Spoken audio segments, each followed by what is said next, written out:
క్లియర్గా ఏంటంటే ఇది మొదటి నుండి మిస్గైడ్ అవుతూ ఇన్వెస్టిగేషన్ తప్పని అందరూ ఎక్స్పర్ట్స్ అందరూ చెప్పడం జరిగింది. దాని కొరకు నేను ఆంధ్రప్రదేశ్ హైకోర్టులో కేసు జరుగుతుంది. ఎట్టి పరిస్థితుల్లో విడిచిపెట్టే ఆవశ్యకత లేదు. సిబిఐ ఎంక్వైరీ డిమాండ్ చేస్తున్నాం, లేదా సిట్టింగ్ జడ్జితో డిమాండ్ చేస్తున్నాం ఎంక్వైరీ.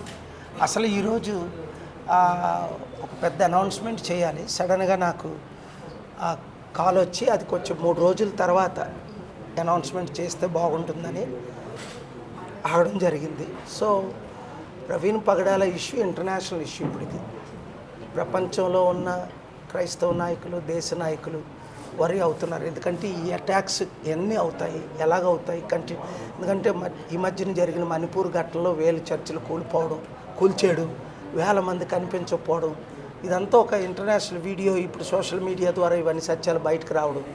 సో ప్రవీణ్ పగడాల కుటుంబానికే కాదు, కమ్యూనిటీకి న్యాయం జరిగే వరకు మన పోరాటం కంటిన్యూ అవుతుంది. Thank you very much. మీరు ఏమంటారు? ప్రవీణ్ పగడాల నిజంగానే మర్డర్ లేదంటే యాక్సిడెంట్గా చిత్రీకరిస్తున్నారు? ఇప్పుడు వరకు మా ఇన్వెస్టిగేషన్లో అంతా తేలింది, ప్రజలు చెప్పింది అంతా. నాకైతే ఇది హత్యనే క్లియర్గా నేను నమ్ముతున్నాను. ఎందుకంటే జరిగినవన్నీ ఆ రుజువులతోనే చాలా ఇష్యూస్ ఎత్తుపడకూడదు. ఫ్రెండ్స్ చెప్పింది ఏంటి, అక్కడ జరిగిన సీసీటీవీ ఫుటేజ్ ఏంటి, చెప్పే ఇన్వెస్టిగేషన్ ఏంటి, ఇదంతా వెరీ క్లారిటీగా ఉన్నాను నేను ముందు నుంచి.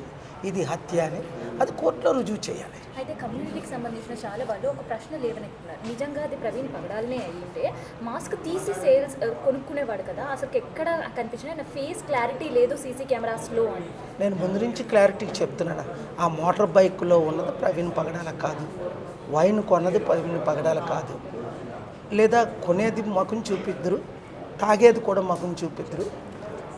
ఆ ఇష్యూని డైవర్ట్ చేయడానికి చాలా ఇష్యూలు తీసుకొచ్చారు ఈయన వచ్చి. సో అది ఇంటర్నేషనల్ ఇష్యూ.